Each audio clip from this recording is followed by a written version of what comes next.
Pledge of Allegiance. I pledge allegiance to the flag of the United States of America and to the republic for which it stands, one nation, under God, indivisible, with liberty and justice for all. Sylvia, roll call. Mayor Clark? Here. Council President Harris is currently absent. And Councilor Henderson, Here. Councilor King? Here. Councilor Kuiper? Here. Councilor Robinson? Here. Councilor Browse? Here. Thank you. Mayor. Counselor Harris is on her way. Okay. All right. Counselor Harris is attending her child's choral concert. Very important. So she is hurrying right here. She will be here momentarily. Approval of agenda. Do I have a motion to approve? I move we approve the agenda. Second. All in favor? Aye. Aye. Opposed? Hearing none, motion carries. Thank you, council. Consent agenda. Approval of February 16th, 2016 City Council meeting minutes. Resolution 2016-010, authorizing the city manager to sign the collective bargaining agreement between the City of Sherwood and the American Federation of State, County, and Municipal Employees. Resolution 2016-011, establishing a paid time off cash out policy for senior leadership, amending the employment agreements for the city manager, city recorder, and city attorney to incorporate said policy. I have a motion to approve consent. I move to approve consent. Second. All in favor? Aye. Opposed? Hearing none, motion carries. Thank you, council. Presentations. Proclamation, National Community Development Week. I have this very important proclamation here, which I shall read for council. National Community Development Week, March 28th through April 2nd, 2016. Whereas the week of April 6th through 11th, 2016 has been designated as National Community Development Week by the National Community Development Association to celebrate the Community Development Block Grant Home Investment Partnerships.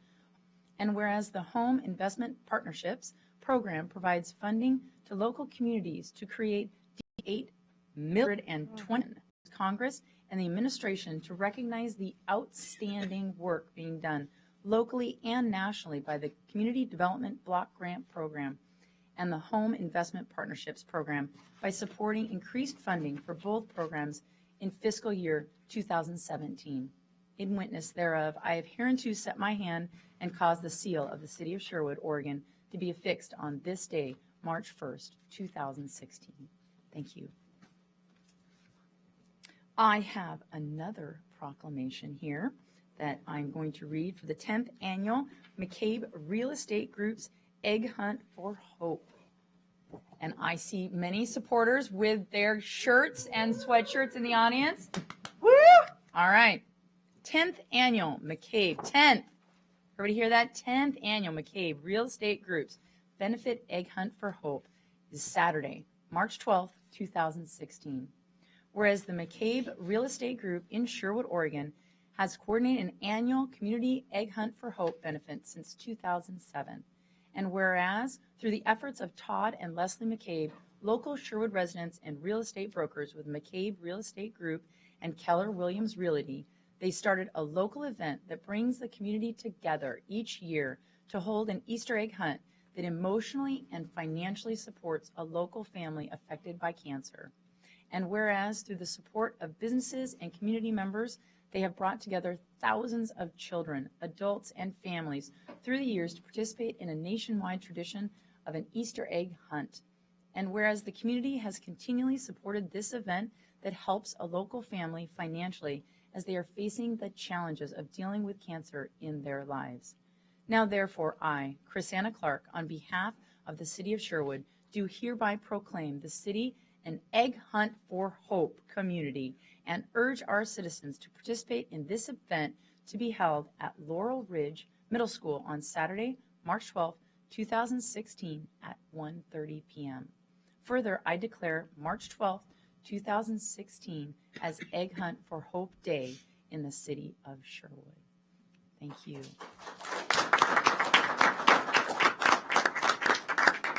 I want to say that I'm very personally thankful for this program. My family, with my late husband, Del, was the recipient of an Egg Hunt for Hope Easter egg hunt, and it was a tremendous emotional boost and financial boost to our family in dealing with the effects of cancer. And so I give my great well wishes to this program, and am very excited to attend again this year to support this family that is working through this same problem. Yes, I will. And will Leslie and Todd come up and get your proclamation? Thank you.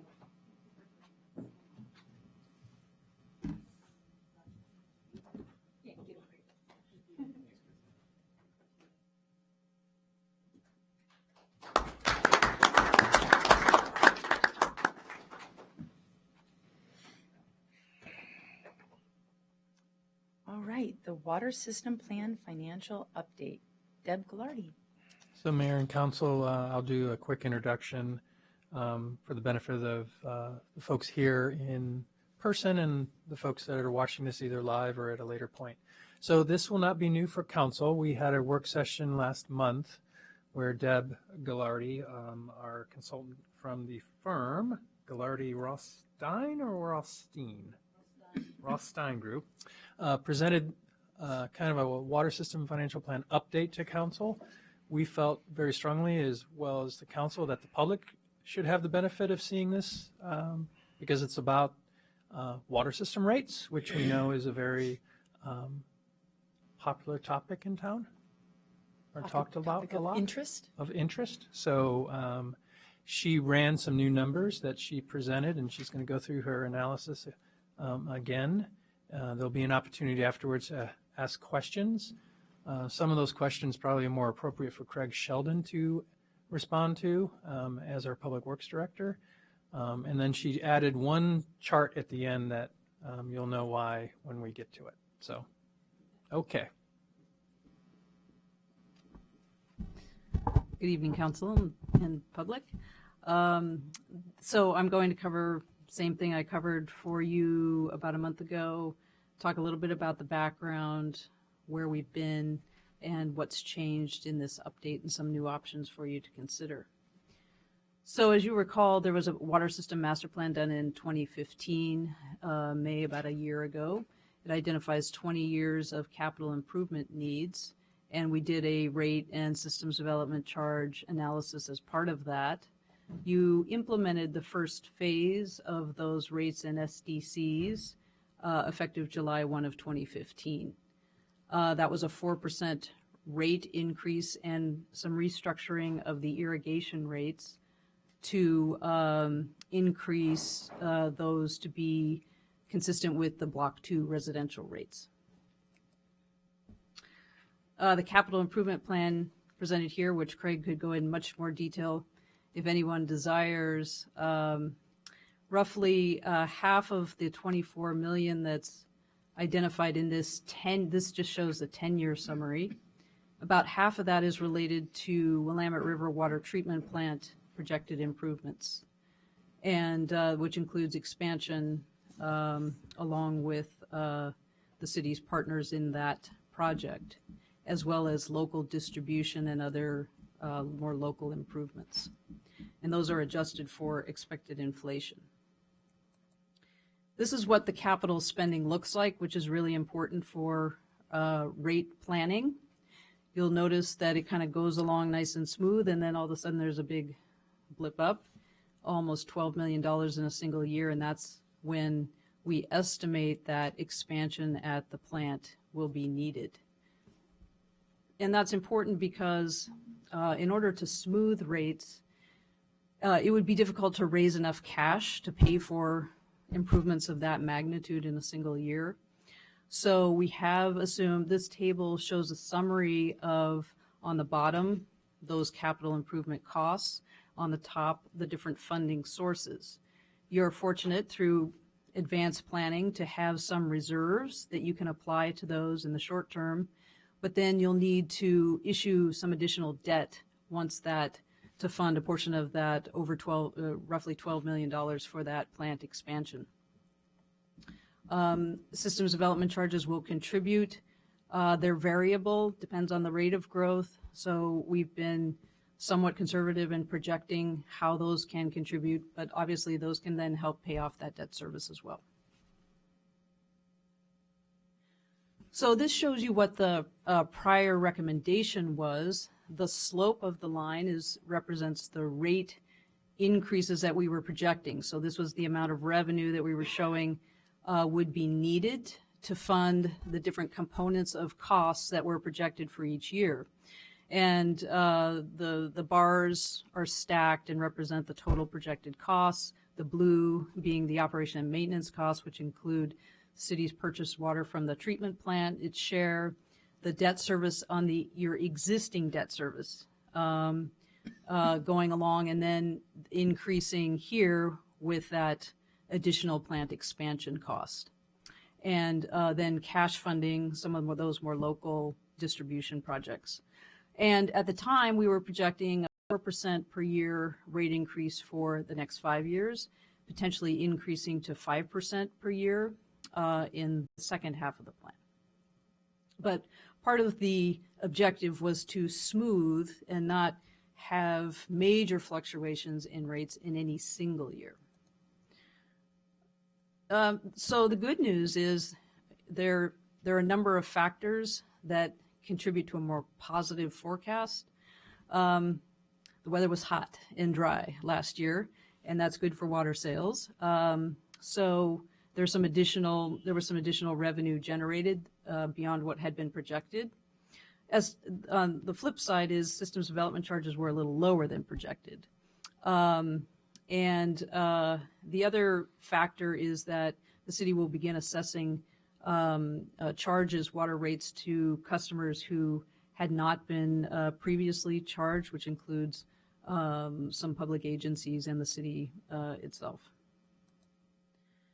On the cost side, the treatment plant cost, Sherwood does a true up with the city of Wilsonville each year to see the proportionate share of who should pay what for those water treatment plant production costs. And Sherwood got a reimbursement back because your cost was actually lower than what had been projected. And so that results in some savings. And then there's been some short-term deferral of capital improvements based on project timing. So the net effect of those factors is we've updated the financial plan model, and basically both options are lower than what we projected before, and you really have the option of, do you take that benefit in that lowering as a single year benefit, or do you spread that out over the remaining years of the plan? So on one option, you would have a 2.6% instead of a 4% increase each year through 2020, and then it's 4.5% compared to the 5% that had been estimated. Or do you not have a rate increase this year and then have a still below 4%, but significantly higher than the 2.6% in option one? Of course, as you can see, even over the course of a year, there were changes to the plan. We can only do our best in terms of making assumptions that balance the risk to the city and the water fund. So what are things that could drive these rate increases down further? Continued hot, dry weather, faster customer growth, deferral of the treatment plant expansion. That is a decision that will be made with your partners, and there's a master or facility plan going on right now that will help inform that decision. But if that timing changes and it gets pushed out, then certainly that rate increase could be pushed out, as some of that could be pushed out as well. Future partner funding, if additional partners come on to participate in those costs, that would bring down some of the costs for the city. There are things that could drive the rate increase up. Increased cost of borrowing, because we have assumed debt service in this plan, slowdown in growth, reduction in water use for unbilled accounts. We've assumed that once you start charging these accounts that haven't been charged before, that they will reduce their usage, as most people do in response to actually getting a bill for what they're using. If they cut back more than we anticipated, then that means less revenue. So the important thing is to continue to monitor the plan annually and make adjustments so you avoid having to make a major correction at some point in time. And just because people are generally curious as to how the city compares, this shows a comparison of the total utility bill for a typical residential customer, which includes water, wastewater, and stormwater. This was prepared recently by the city of Newburgh, and it shows Sherwood kind of in the middle, just a little bit to the right of the middle for the combined monthly bill for water, wastewater, and stormwater based on 500 cubic feet per month water use. I can't stress enough the importance of, again, continuing to make incremental adjustments and keeping up with both inflationary costs, pass-through costs. The treatment plant contract has built in it certain escalation factors for the operator of that system. There are, as you continue to make, there are capital improvements beyond just sort of normal repair and replacement, this expansion and upgrades at the plant, which will continue to require a rate increase that's slightly above inflation. What I've done here is just show you the impact potentially of not going forward with a rate increase at the level that's recommended, in this case 2%. And it shows you over, in this case, a 15-year period of time, potentially running a deficit for capital improvements of over $5 million. So even a small reduction in all other factors remaining the same compared to what we've projected here can have a significant compounding effect down the road. So this just gives you an idea. And again, this shows you what based on both of the revised options, we basically just are raising rates enough to meet your costs and spending all your reserves. In the 2% per year option, you would be $5 million plus in deficit. So just to summarize, obviously there are a variety of factors that impact the financial plan, the need for rate increases. Water sales and lower costs have contributed to a more positive plan than we had projected a year ago, and gives you flexibility in the short term to potentially change the rate increase from the 4% to something between 0 and 2.6% to stay online with what we're projecting is needed. And please continue to monitor and adjust incrementally. It'll just, again, avoid having to make a major correction down the road. Be happy to answer questions. Thank you. Questions, Council?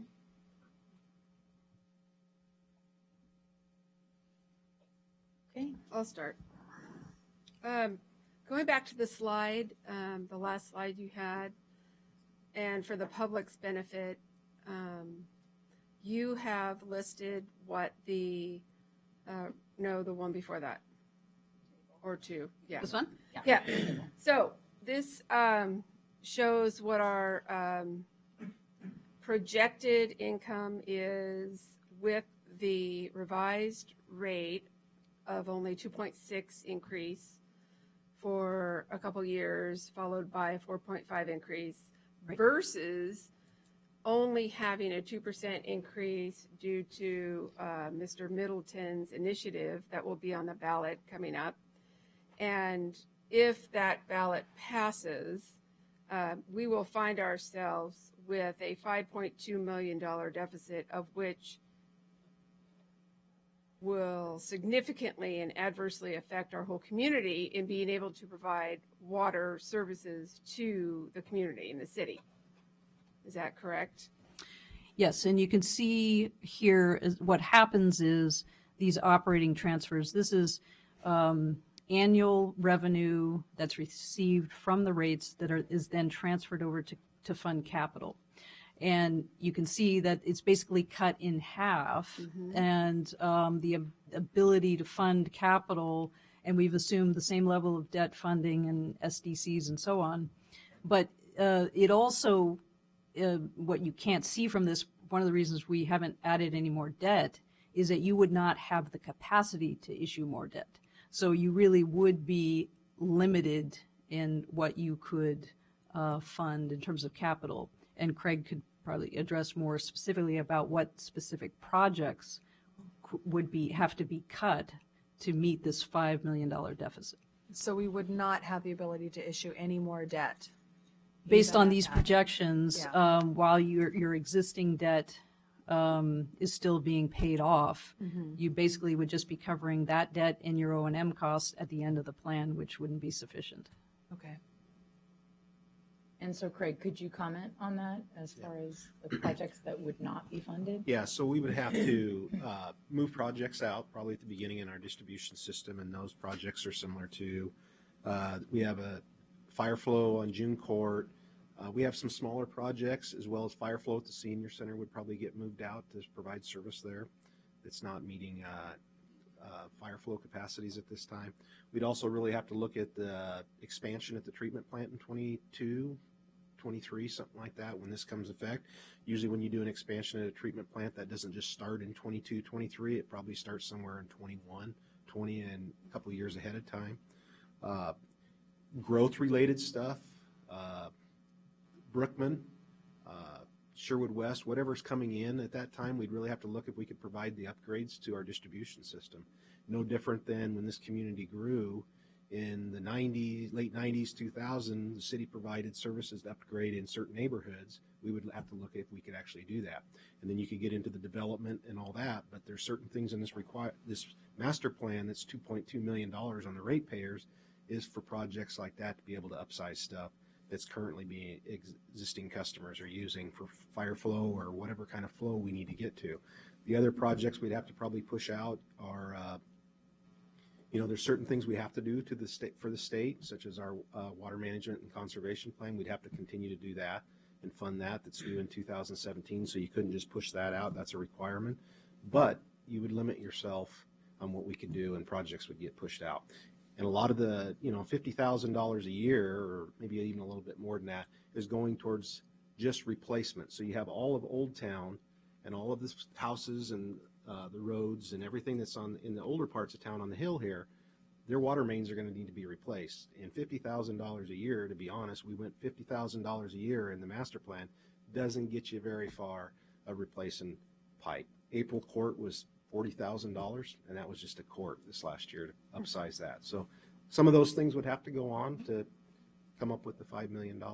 So Deb, I have a question. There's a slide that shows an arrow, and you've got increasing costs. What would increase costs? What would decrease costs based on deferral? For instance, this one here. Yeah. So I have a question for you, Craig. What has been? I know Sherwood is part of multiple different water groups, but this is the one with Wilsonville. Mm-hmm. What has the conversation been about potentially deferring the wastewater treatment plant? Has there been So mainly we're talking about water, not wastewater. I'm sorry, not wastewater. Yeah. Yes. So From originally when we started negotiating with Wilsonville, come up with agreements, the original plan was 2016. And we're here. We pushed it out. We pushed it out. And we push it out. But there's certain requirements that we have to add surge. We have to add some stuff to Clearwell once we hit a certain million gallons a day between both cities. And so far we've been able to, the cost sharing has been the usage that comes out of there. So it's not all Sherwood paying for it. It's not all Wilsonville. But we're using close to 4 million gallons a day. We have ownership into it for 5 million. So eventually this community is going to have to pay for the next 5 or lease it. And I think that gets into the bigger picture of the whole TVWD, Hillsborough, Beaverton coming to the Willamette and how that looks as a partnership and as we move forward, because there's some lease options and there's some other things that maybe Sherwood doesn't have to buy the full 5, but it might cost us more for the water. So there's some things that could come once they get here, but we'll continue to move out the plant expansion as long as we can. Well, But how we're is going it to have to looking? do something sometime. How is it looking with future partnering? What is your sense? So the water treatment master plan, probably sometime this summer, should be wrapping up. We're looking at the actual, some sort of an agreement for the council to look out, probably sometime around the first of the year. Okay. And that Sherwood will need to make a decision if they want to partner on that. There's some benefits there for Sherwood to partner, but that's up to you guys, really. We're just putting an agreement forward to you. And I think that's going to get into, there's been people that's been worried that TBWD and Hillsborough were paying into their plant. There could be some benefits for Sherwood and Wilsonville to take water from the upper plant and maybe not expand the lower plant. And those things are all going to come out in the master plan here, probably in the next 6 months, I would say, 4 to 6 months. Okay. Because of technology today versus what was put in the plant in 2000. So, Craig, are you of the firm belief that we as a city really cannot afford to merely have 2% increases and be able to service? I'm going to caution Craig not to answer that Okay. question. Well, we need to stick to staff providing factual information Okay, with regard okay. to a ballot measure. Okay. Thank you. So I have a question. On the other chart where your spike goes way up for 1 year.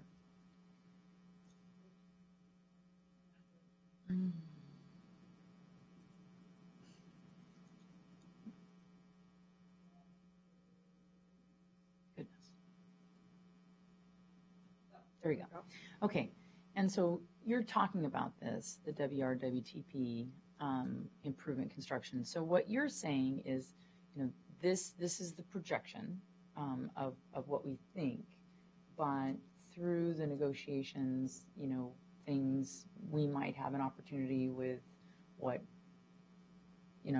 Hillsborough, another municipality does, that there might be an ability to work and that we would be working towards that, staff would be working towards that and giving council good direction on that to try to move that down, if at all possible. Right. I think there's some options out there, but the biggest thing is they're not planning on starting to operate the other plant until 2026. Okay. So, unless everything gets ahead of schedule, but there might be some options in partnership that we might be able to do when we get that far along, but it's going to happen.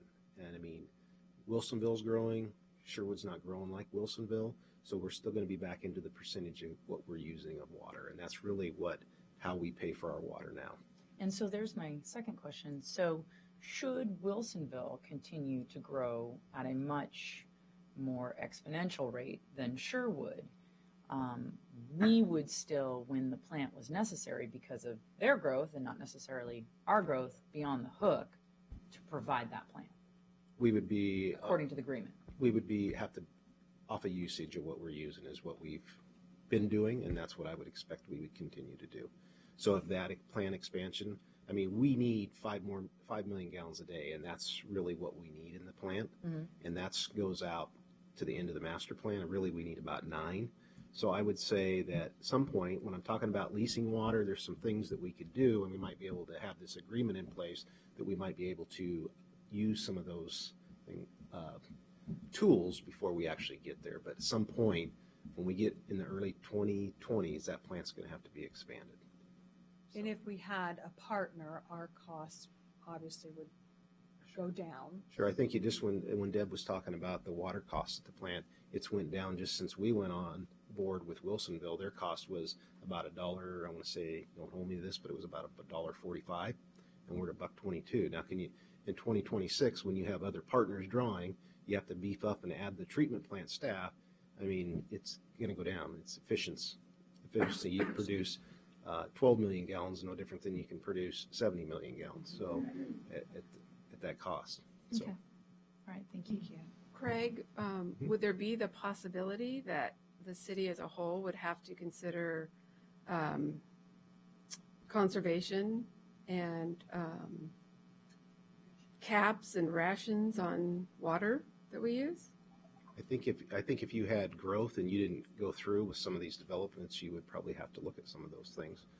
We already have a really good conservation program that we use with the regional water providers, But I think that we have certain requirements on the river that we can't take more water in the spring when fish flows in there, so we have to follow those already. So there could be other conservation measures put in, but we would have to dump money into that to make that happen also, more than we do now. Any other questions, council? All right, thank you. Thank you.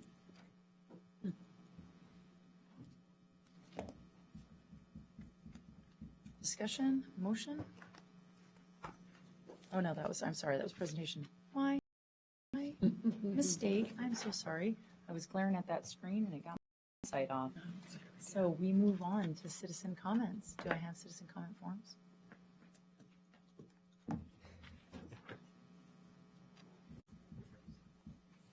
Thank you. Test keys?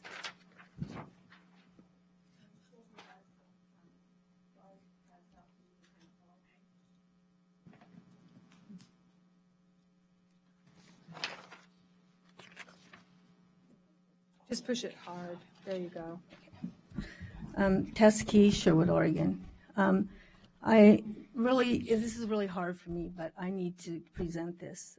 Dear city officials, council members, and Mayor Clark, while reviewing the recorded version of the city council meeting on February 16th, I noticed that approximately 2 minutes of my statement regarding the success of the YMCA dinner, dance, and auction were missing. My comments explained how the money we raised goes directly to our Sherwood Y for the financial aid needed to support the many Y programs that help our community grow and thrive. I ended by saying the YMCA moves Sherwood positively forward, as the mayor constantly says that is her goal. I believe the Y does this. I know there have been ongoing comments from our mayor that she is looking into turning the YMCA into a parks and recreation facility. I do not support this. It is important to be able to tell the public about the good things the Y does, so all our citizens are aware of what a change really looks like. Turning the Y over will cost in the $1.5 to $2 or $3 million range just to run it. I believe that comes out of taxpayer money. When I went to watch the video of the last council meeting this past Sunday, only my comments were missing. I can't help that this seemed a little more than coincidence, and my reaction was an intense email to the powers that be. I sent another email apologizing for my accusatory tone and asked that the matter be looked into. The next day I got an email explaining why the glitch happened and that the problem was fixed. However, my skeptical side wanted confirmation, so I have consulted 2 professionals independently in this area, and it is not my expertise. Both concur that this explanation is not plausible and that the video was edited. Here's the explanation I was sent from our city IT person. He said, the missing video was caused by a temporary loss of our YouTube internet stream during the meeting. The loss of connectivity was caused when I updated the title of the meeting with the current date. I did not know that changing this title would in fact stop the internet stream. Once I noticed this, I restarted the stream and the video picked up at its current location about 2 minutes after the stream stopped. This issue was limited to only the video on our YouTube channel. The live Comcast and Frontier feed was unaffected by this. We have replaced the video created by the live stream with a version that went out to Comcast Frontier customers. I left both versions on YouTube for anyone who wants to see the difference between the two. On a side note, I hadn't intended for this meeting to be placed on our website, as I knew there was an issue. Unfortunately, one of my staff noticed the video on the YouTube channel and went ahead and posted it. I'll make sure they know to check with me first in the future. Sorry for this issue. It was purely unintentional. The independent IT explanation, where the city states the title would in fact stop the internet stream. Once I noticed this, I restarted the stream and the video picked up at its current locations. The consultant said the live feed would have also been interrupted, whereby a placeholder screen would have been appeared to the live stream, meaning that the folks who were watching live would have seen the interruption. Those whom I have spoken to that were watching the meeting live reported no interruption. The stream of the meeting going out is the same, regardless of whomever is broadcasting it, YouTube or Frontier. This explanation would also mean that there are 2 versions of the meeting, the first one posted without the keys comments and the second so-called corrected version. This is also indicated by the different saved file names. If the internet stream was interrupted, as you state, there would be no complete version. If it is interrupted and you had to restart the stream, as you state, that means there was nothing happening for 2 minutes. Therefore, there would be a placeholder screen or simply a blank screen. That is the extent of the consultant comments. By all appearances and the independent explanation, I can only come to the conclusion that the video was edited. There are people in this city who have worked very hard with me to get certain things accomplished, and I truly respect them. I am wondering if they were misled. The last thing I want to think is that anyone running this city would resort to such nefarious conduct in putting forth a personal agenda that the fairness of several sides of an issue were skewed as to favor one particular view. I would love nothing better than to believe this was an accident. Right now, I'm having a hard time accepting that. Sherwood and its citizens deserve the truth and the right to be heard and not edited. Thank you. Michael Hendrickson? Hello, City Council. My name is Michael Hendrickson, and I live in Travis Court in Sherwood. And I have some concerns about the disruption to neighbors or neighborhoods surrounding the high school caused by the upcoming Sherwood Winter Showcase event. This is an all-day color guard, wind, and percussion event that is put on by the Northwest Association for Performing Arts. And this year there are 20 percussion groups that will be practicing simultaneously outdoors. And this is growing from 12 last year. This means that if there's approximately 10 percussionists per group, that's 200 percussionists practicing simultaneously. In the past, groups have come as early as 8 a.m. and 2 years ago, they were making noise until about 10 p.m. until I had to call them I had to call the event organizers and let them know that the percussion practicing was still going on. Last year, the event organizers failed to notify neighbors and failed to obtain the proper noise permit. Today, I did verify with Officer Collins that they were granted a noise permit, and we were notified of the event, but the cacophony of the noise caused by this event goes beyond reasonable levels of noise, and it affects the livability of the neighbors surrounding the high school. Specifically those who border up to the football field parking lot where the practicing is happening. And people that I know in Old Town have also commented on the noise caused by this event. It's so loud that families with little kids can't put them down for naps. And also it goes so late that it's hard to put them down to sleep at night. And also pets react adversely to the constant pounding from the percussion all day long. The city should consider the effect that this has on neighbors and neighborhoods surrounding the high school when issuing noise permits such as this. Thank you very much. Gail Cutsworth?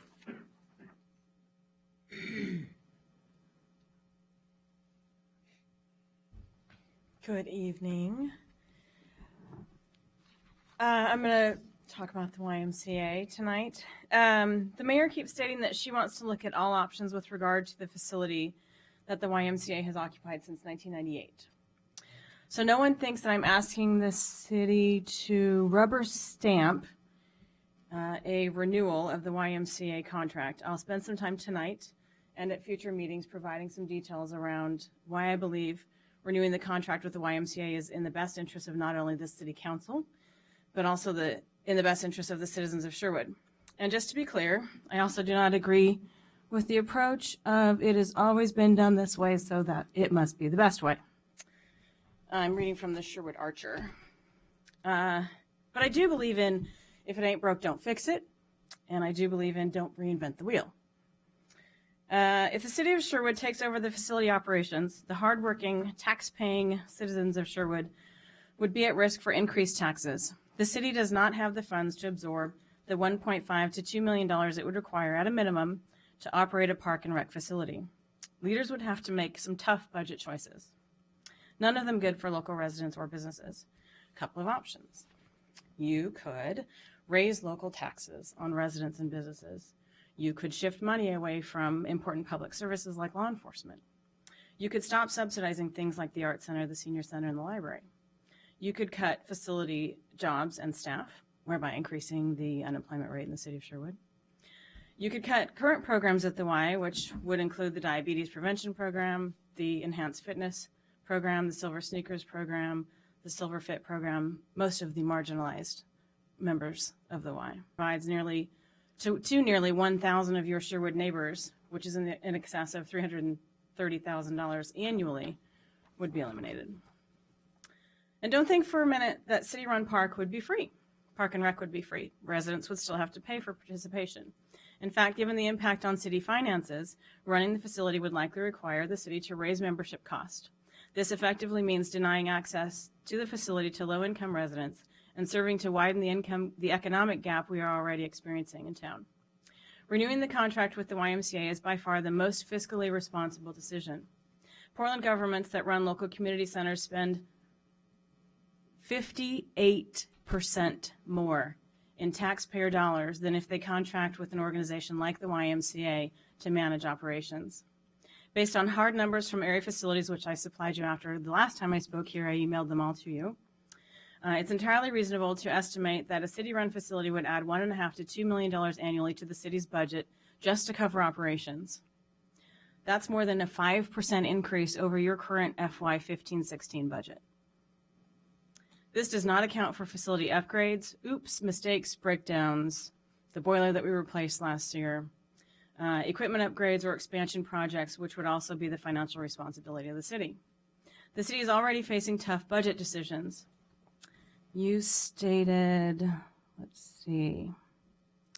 I am proud to say that this council is open to reviewing all of the information available to us to provide the best possible products and services to our residents at the lowest possible cost. It makes no sense in light of that statement. In fact, it would be fiscally irresponsible to absorb $1.5 to $2 million to run the facility when the YMCA has a proven track record of meeting its financial obligations and adding tremendous value to this community. The YMCA has exceeded its contractual obligations to serve the city and local residents. A valuable community partner will be lost if the city fails to renew this contract with the YMCA. Renewing the contract with the YMCA is in the best interest of this city council. At your time, could you I'm close almost down? done. If you are elected to serve the citizens of Sherwood. You are to be representatives of us, the people, and to execute on the will of the people. In 1996, this community overwhelmingly voted for that facility to house and be run by a YMCA. Unless otherwise directed by a popular vote of the people, the city council should negotiate a new contract with the YMCA. Thank you. Nancy Taylor?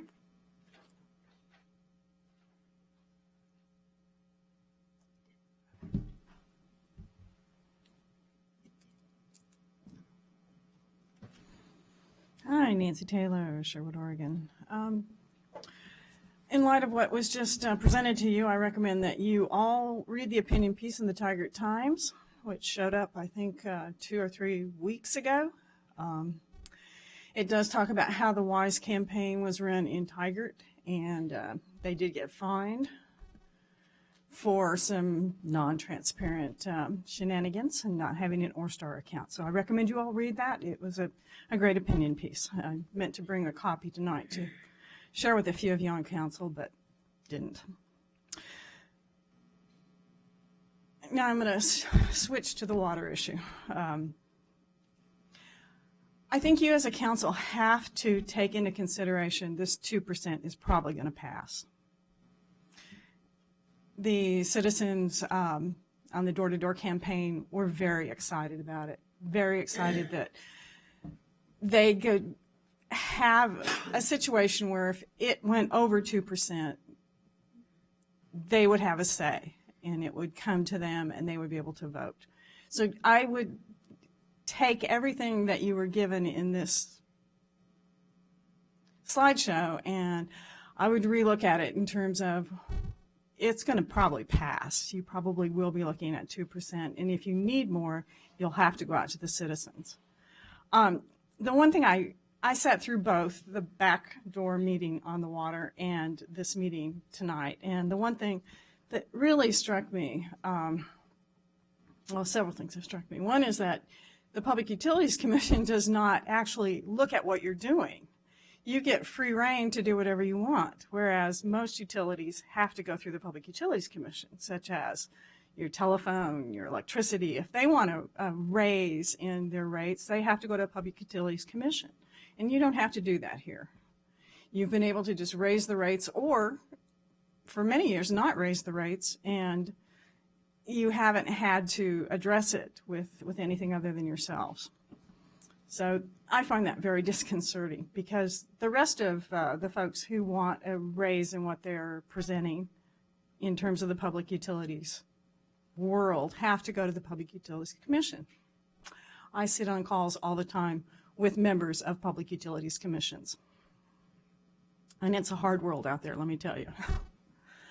The other thing that she kept saying is there's really no reward for conserving your product. So when citizens conserve, you all have to pay more. And there's a penalty actually built into the system for conservation, which makes no sense. So those must be the facts, but it seems pretty sad that we don't build in rewards for conservation, since we're living in an age where we do have to think about conserving water. If you continue to have babies at the rate we're doing on our planet, we're going to run out of basic human needs pretty quickly. And the only other thing that really struck me is she also went from, or actually I think it was Craig, you went from 5 million gallons of water, I think, to 9 million gallons of water pretty quickly. And again, we're not taking into consideration basic things like conservation. One more quick thing, and I hope I can get it in 14 seconds, 13 seconds. There was a lot of talking about the non-transparency with not billing correctly. And I think we as citizens still don't understand that whole issue. So thank you, and we'd like to have some transparency in that. Thank you, Nancy. Alan Shank? That thing time you up there? Yes. Oh, so I Yeah, can watch that. Okay. It'll start after you start. Okay. Yeah, my name's Alan Shank, and I'm a relatively new resident to Sherwood. I've been here a little over a year. I had the unpleasant experience of getting a ticket on the Crossroads corner heading towards Tigard on 99 and turning right onto Wallet and Sherwood Road. And since I'd never had a red light ticket in my 45 years of driving, I was amazed that I didn't see it, and I wondered if other people were also having that same experience. So I sat and observed the light, and indeed, when all lights are green except the right turn is red, just about everybody runs it. And then I did a Freedom of Information Act request to the city police department, and I found out that indeed 5,800 people a year run that red light. The entire intersection only has about 7,000 violations. So that one particular signal out of 13 is getting 5,800 violations a year. I emailed the FOIA document that the police department sent to me. I emailed it to all of you. So anyway, and as well, of course, talking about this, I was kind of ticked off. My perfect driving record was blemished, and people anecdotally were jumping in and saying, hey, I got a ticket there, and my dad got a ticket there. And indeed, the Oregonian wrote an article on your camera lights, which I have no problem with camera lights. That's not my complaint. But anyway, they said that 10% of the violations are Sherwood residents. So in about 10 years, just about everybody in Sherwood should be able to have a ticket there. But anyway, and then when I went to the court, I went 3 weeks in advance. I went to 3 sessions because I'd never been to traffic court since I was 19 years old. I'm now 61. It was a lot of practice.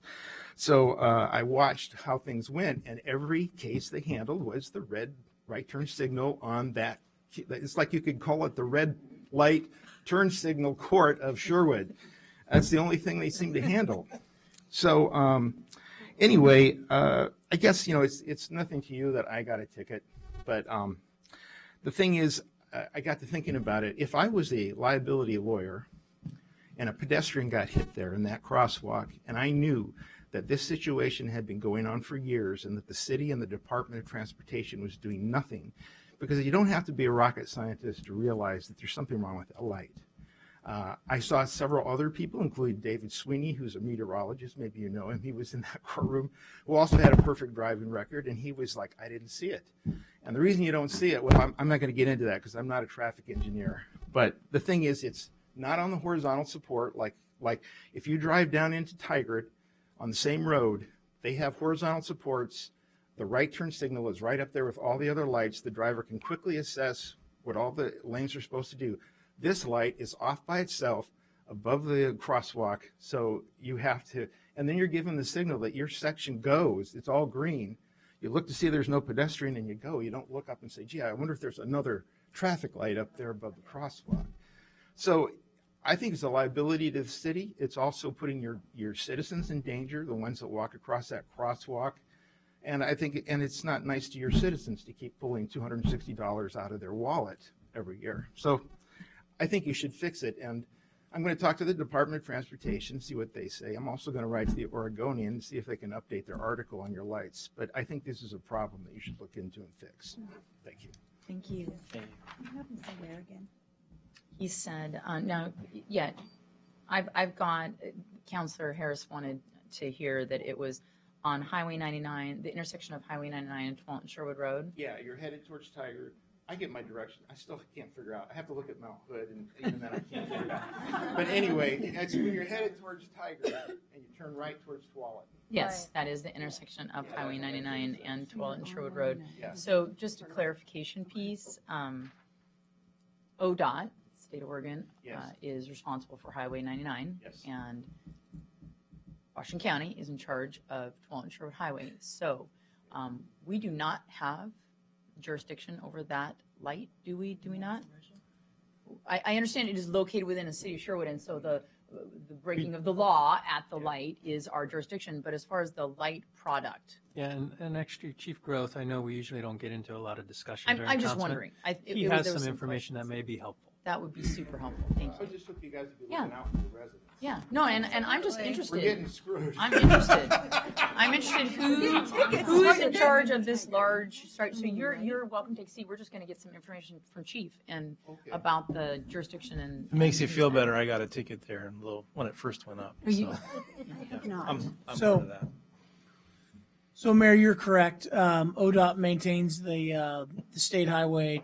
The county is responsible for 12th and Sherwood, but the intersection falls under complete ODOT control. Okay. When we put up the red light cameras, they were up less than a year, and ODOT came and said, we want to rework that right turn. And we had a meeting with them. Tom was present in the meeting, and we I begged might be too strong of a word, but we really asked them to leave it alone, that we could provide valuable data based on driving behavior, and we had instituted a brand new safety program.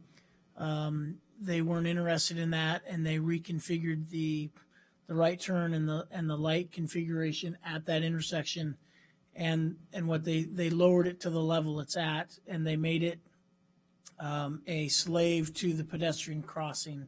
So if anybody tries to cross, the light automatically goes red. We have forwarded people to them before about the positioning of that light.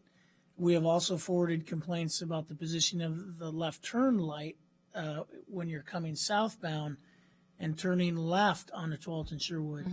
That light is significantly lower than all the other lights there. Yes. But without, I mean, I'm not in the business of selling out other agencies, but I can tell you that factually, we have, our information has fallen on deaf ears with regard to where the position of that light would be.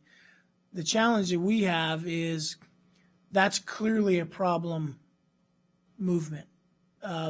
People were running that light when it was up above. I heard that. And at much higher volume than they are now. Our violations and citations have historically been decreasing and continue to decrease. So we believe that we are in fact modifying driver behavior and accomplishing what we want to accomplish. The dilemma is we still have people that aren't obeying the red lights there. And so the program is, from our perspective, is effective, but we do have this challenge with the placement of that particular magazine. But unfortunately, it is not anything that we can touch other than to just continue to tell ODOT that the location is problematic. Anything you want to add? Because you were at the meeting. Can I ask a question with the widening of 12th and Sherwood Road and Roy Rogers, which hopefully will happen sooner than later, which is a county project? will that intersection be reconfigured, and would that be an opportunity for ODOT and/or the county to make those modifications? Yes, it's my understanding they will reconfigure that intersection, and at that time, ODOT will have that ability. But again, they will determine where their light magazines go, where and how they're placed. But yeah, they will certainly. That will be the next opportunity for them to reconfigure that. Okay. Thank you, Mr. Shank, Well, for your can I ask the testimony. chief a quick question? Yes. Who do I talk to at ODOT about this? 'Cause I'm going to bug them. Who would I? So call? I would start with. I highly recommend that. Huh? Yeah. I would start with a lady named Tiffany Slaughter, right? Tiffany Is that the Slaughter, correct okay. name? Yeah. And as long as she's still there, and I have no reason to believe that she's not, I would start with her. Okay, thank you. Thanks a lot. And the other suggestion, just your state rep. Yes. Oh, good idea. When- Mr. Shank? So when folks are not happy with state government or state departments, you always can reach out to your state rep.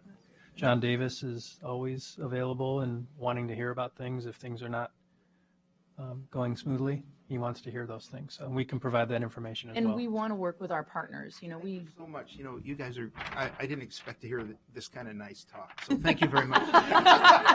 Welcome to Sherwood. All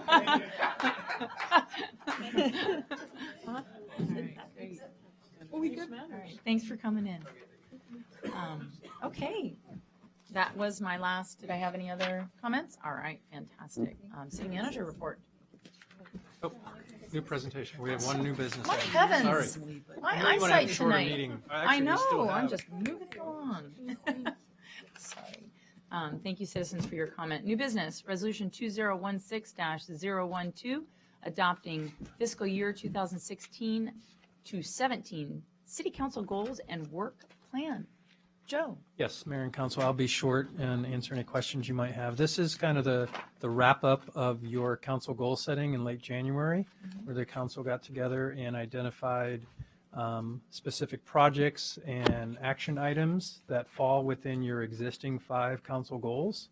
The documents that are provided in this resolution, one is a Word document that kind of lays out what the city's mission is, what your current goals are, and where those projects are under each goal. And then I think more importantly is the spreadsheet, which is more of a work plan or an action plan in terms of when those projects are scheduled to happen during the next 16 months or so.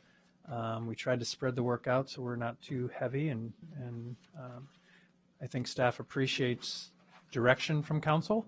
We didn't have the opportunity last year for a variety of reasons to go through this process, and as we go into budget, which is what we're doing right now, this kind of specific priorities from council helps us plan both our work plans for staff and also the budget. I did mention this is not an exhaustive list of everything that we do. This is really what you identified as the city council, the priorities that you want to see us successfully get accomplished over the next time horizon. So I'm available to answer any questions if you have any, but it really just formally adopts that plan. Thank you. I appreciate all of the work that staff put to this and council. We had a very long retreat on a Saturday at the Art Center, and it was fantastic. We did not get to do this last year because we did not have a full council until well into the year. And so we were kind of having to work together to work on the projects that we wanted to work on. But this year we get to have a plan. And it's great going into the fiscal year that we will have a plan, and staff will know exactly what council is interested in working on and exactly what the direction of council is. And so I think that the document is a very good summary of what happened at the council retreat and the full council decision on what we want to work on. So I'll entertain a motion.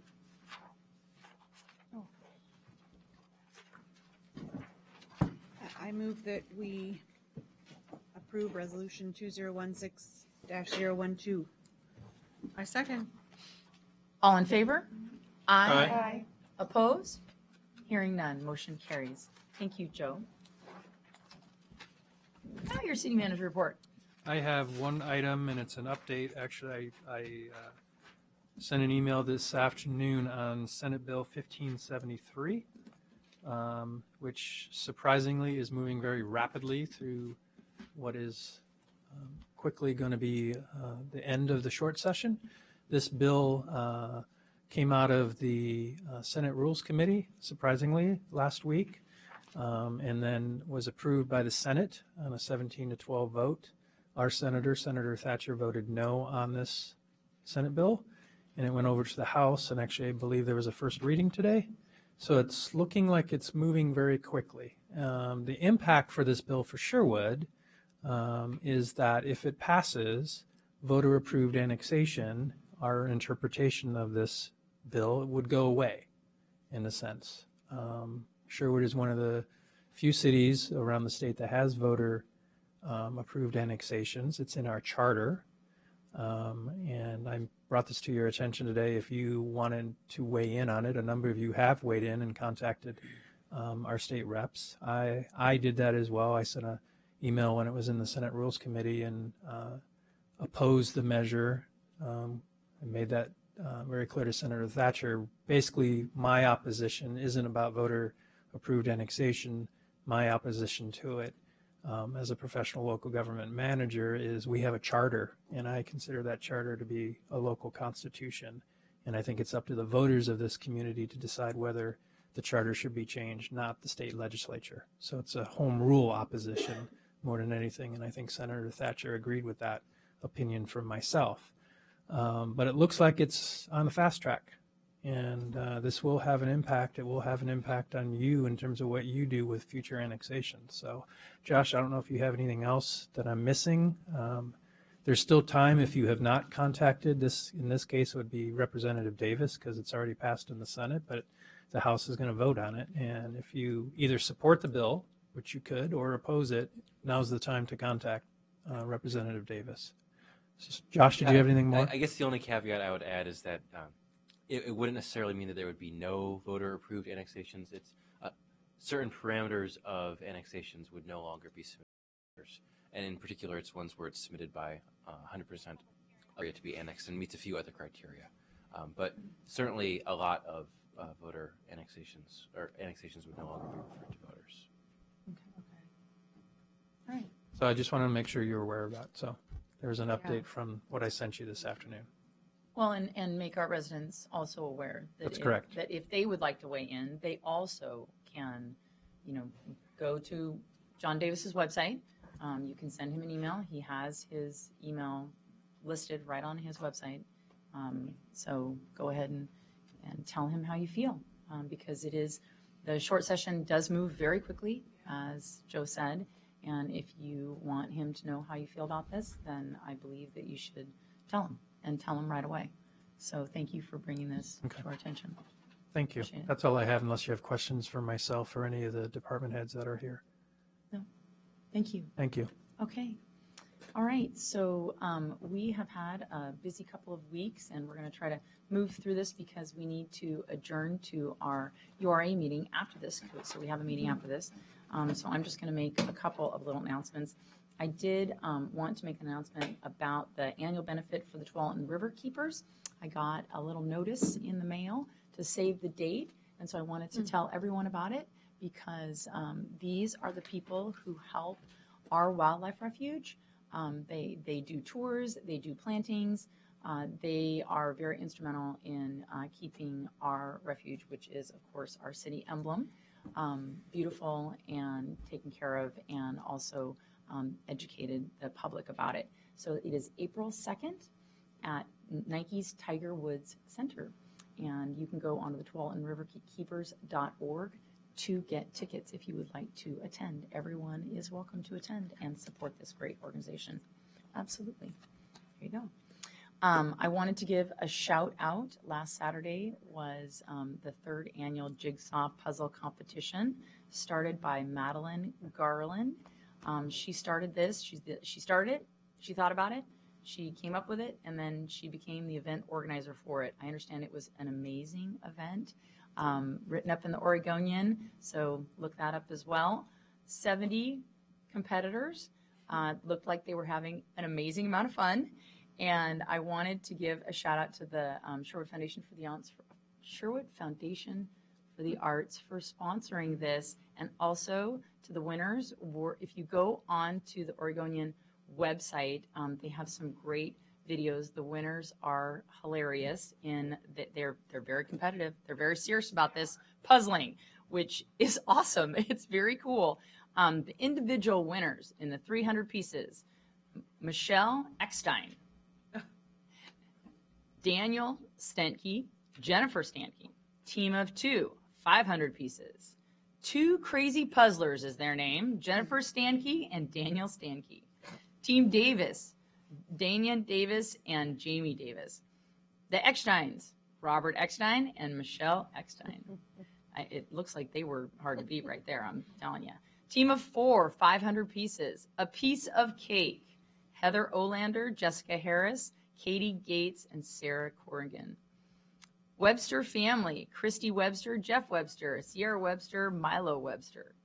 And the 4 easy pieces: Donna Erickson, Cindy Gerke, Sharon Sela, and Angie Hamill. Congratulations to all who won and all who had a great time, even if they didn't win at the jigsaw competition. So thank you to Madeline and her family and to the Sherwood Foundation for the Arts.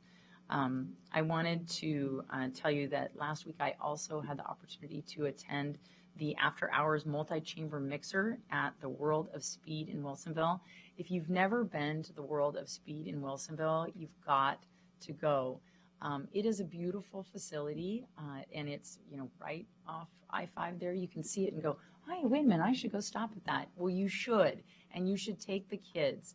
They have a beautiful foundation there that they educate children on the arts of motor and mechanics, and they try to encourage people to join that profession. And it's a pretty great, exciting thing. You get to see from all through the ages, and they also rotate out. They don't just have cars that stay there permanently. They do rotate out their cars, and so there's always something new to see there. So I highly recommend you go.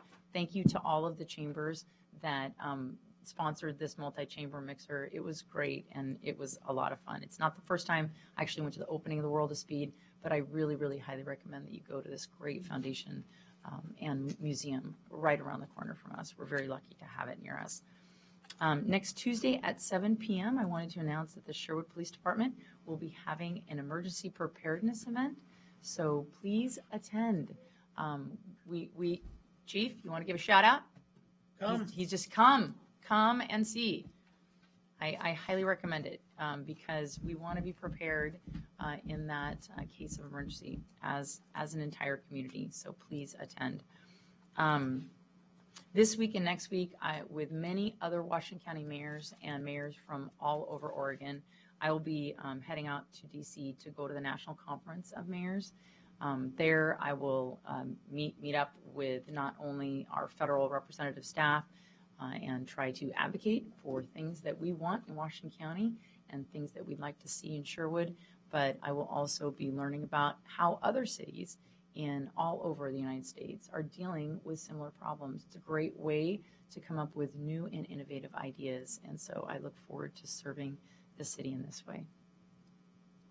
Council President? Good evening. I'd like to apologize for being late. I am not a single parent, but I'm playing one this week. And my son had a second grade music program, and I couldn't possibly let him be there with no parent. So I apologize. Thank you. Also, and shout out to single parents. Holy cow. Thank you. Also, I would encourage you to send your donation to the Riverkeepers and then stay in Sherwood for the Sherwood Center for the Arts Gala, which is April 2nd. So I would be happy to address an envelope and collect for the Riverkeepers and put your checks in there and send it. Our tickets are a little cheaper too. And I think we'll have a fantastic event at the Sherwood Center for the Arts, April 2nd. The event starts at 6 p.m. We're going to have live jazz band, possibly some jazz dancing. There will be a dance floor, fantastic food, desserts, It's going to be an event of all events in Sherwood, so I would really, really, really love to see everybody there. And if you're feeling very festive, buy a table and bring all your friends. That would be a wonderful Easter present for them. Also, our spring art walk is April 14th. The date was recently announced, and so I wanted to let everybody know to save the date on their calendar. If you haven't been to an art walk yet in Sherwood, it is really, really fun. It's a family function. My kids love it. Everywhere you go, there's different activities, some food, different things all around Old Town where you can experience the businesses and the arts in Sherwood. And it's really one of my kids and my favorite events that has started in Sherwood in the last year. So if you haven't been, I encourage it. And I'm going to cut it short for the evening since we have another meeting. Oh, and library board, thank you to Counselor Kuiper, because I was out of town the week of great. library board and she filled in for me, so she might have something to say about library. Counselor Kuiper? Sure. Well, I'm so impressed by how many total checkouts there were. Do you know how many total checkouts there are at the library? A lot. There's a lot. Oh my gosh. 32,141 checkouts. You know, our library is like our living room. That's the way I look at it. It's pretty amazing. And they're doing, I mean, we meet for 2 hours and they're just packing all kinds of information in this library meeting. So thank you to Counselor Harris for letting me go in your stead. It's really fun.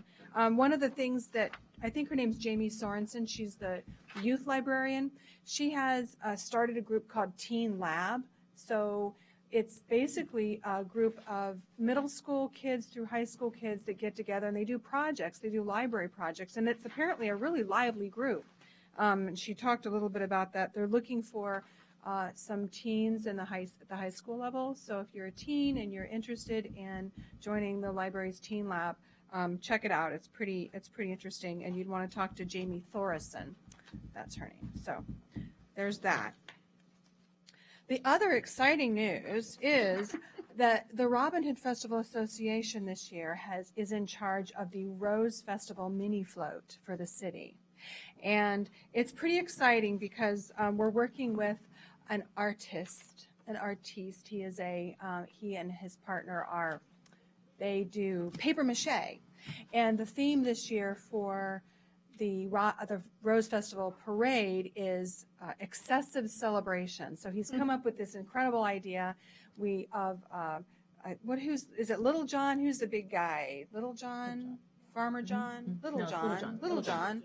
He's in the back and he's sitting on a barrel, and then there's Robin Hood and Maid Marian, and the idea is there, but we're looking for participants to help with the float, and anybody who helped with the float last year knows it was learning by experience, wasn't it, Tess?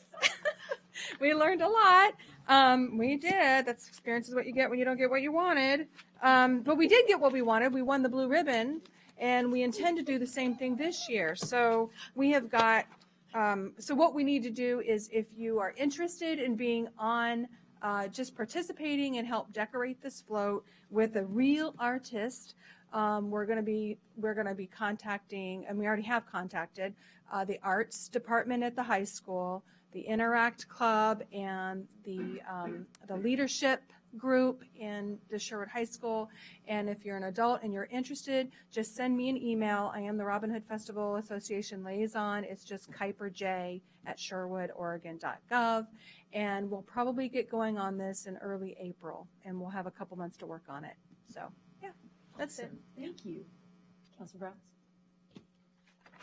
All right, so I realize we already did a proclamation on the McCabe's Egg Hunt for Hope, but I just want to reiterate that the date is March 12th, and this year's recipient is Geneva Rose, who is a beloved employee of the Sherwood High School, and so all the funds will go towards she and her family. And I also believe that there's a GoFundMe account out there, so if you're not able to attend the event, you can also contribute through the GoFundMe. Upcoming chamber event, the breakfast will be this coming Tuesday at the Sherwood PD. The school district, which I'm a liaison for, they're going through their bond visioning right now. I believe Joe is sitting on that committee, but looking at possibly going out for a bond in November for expansion of the schools since they're at capacity. Chief, I believe there's an upcoming car seat safety for the PD, correct? Yes, there is. I don't remember the date, but I know that's coming up soon. I did see the flyers go out. They're posted around. So if you want to share that information with parents who have kids in their car seats, it's an important event helping our community. And although it is I got it. It's March 12th, 9 to 1. Excellent. March 12th, 9 to 1. Thank you. I was looking quickly. And then the last thing I have, it's a little bit early, but March 7th is the annual Neighbor to Neighbor Day. And it's an opportunity. Sorry, I said March. It's May. Thank you for the correction. May 7th is the Neighbor to Neighbor Day, and it's an opportunity to serve our seniors in the community. So the community of Sherwood, Newburgh, Dundee, and King City. And it's an opportunity to do some weeding, mowing, window washing, and gutter cleaning. They're looking for 200 plus volunteers to be parts of different teams. So if you're interested in that information, you can contact the Neighbor to Neighbor gang through Providence Newburgh Medical Center. Thank you. Councilor Henderson? I just have a couple notes. At the senior center, they have, as part of the congregate meal, they have a salad bar, which has been very popular. But with the closing of Albertsons, they are no longer able to get produce. They used to be able to get produce from them that was produce Albertsons wasn't going to sell anymore, and they would use it to freshen up or add to the salad bar, and they have not been able to do that since Albertsons closed. Apparently Safeway does not donate their produce. They grind everything up and send it down the drain. So they are looking for anybody who has contacts for maybe produce. Obviously, it's March, but if anybody has the ability to make a donation or maybe make a run to Albertsons in Wilsonville or check with Fred Meyer, they would surely appreciate that in an attempt to keep that salad bar going and viable. Okay, I think somebody recommended that. And there are some requirements, obviously, that Meals on Wheels has as far as sourcing and being able to verify where it was grown and et cetera. But it is an ongoing issue that they've been struggling with the last 3 months. And then the only other thing I have that wasn't already covered by fellow counselors is I attended the temporary restraining order hearing for the Bogus and Campbell and Schmidt family being in Beaverton, and that was basically like a 2-day trial up in Washington County, and basically the Bogus and the Campbell family, which is the families in Sherwood, I think are very happy with what came out of that, which was a stipulated settlement. And we may still have animal protests coming into Sherwood, animal rights groups protesting, but it will be of a very different shape and form and much quieter, and a lot of the same activity that we addressed by amending and creating an ordinance, a lot of that was addressed by the settlement. So again, this was not weighed in on by the judge, and she was happy not to have to make an opinion on the TRO, and it's in effect basically until the building is done and the warranty period is completed. But I think they were pretty happy with how it transpired, and hopefully they'll be able to continue getting back to a normal life. So Josh came on the last day for a little bit. I teased him. It was like, your wife's in labor for 48 hours and you show up the last hour and then the baby's born. And he said timing is everything, and I can't disagree with that. But I think the Bogus family and the Campbell family were very happy to see that phase of their life be over. And if anybody has any questions, I'd be glad to talk to you about it. But it was a very interesting process. Thank you. Councilor Robinson? I'll be quick. This Thursday, I believe, March 3rd, is our Budget Committee meeting. Correct, 6 o'clock. At 6 o'clock, and so as always, the public is welcome to attend that meeting and listen to our session. Next Thursday, March 10th, is a Planning Commission work session on recreational marijuana regulations. And is that 7, Julia? I think it is 7. next Thursday. So please come and weigh in on your thoughts regarding regulation of medical marijuana, not medical, excuse me, recreational. In the event that our electorate decides that they are not going to ban those facilities, this is a perfect opportunity for you to weigh in on how you'd like to see that regulated in Sherwood. And then thank you again to Councilor Kuiper, who stood in for me last week at the Planning Commission meeting where a zone change was requested near Edie Ridge. Thank you. Councilor King? I'm good, Mayor. I think we can go to the next meeting. Thank you. We are adjourned to our URA. We'll begin again in 5 minutes. Yep.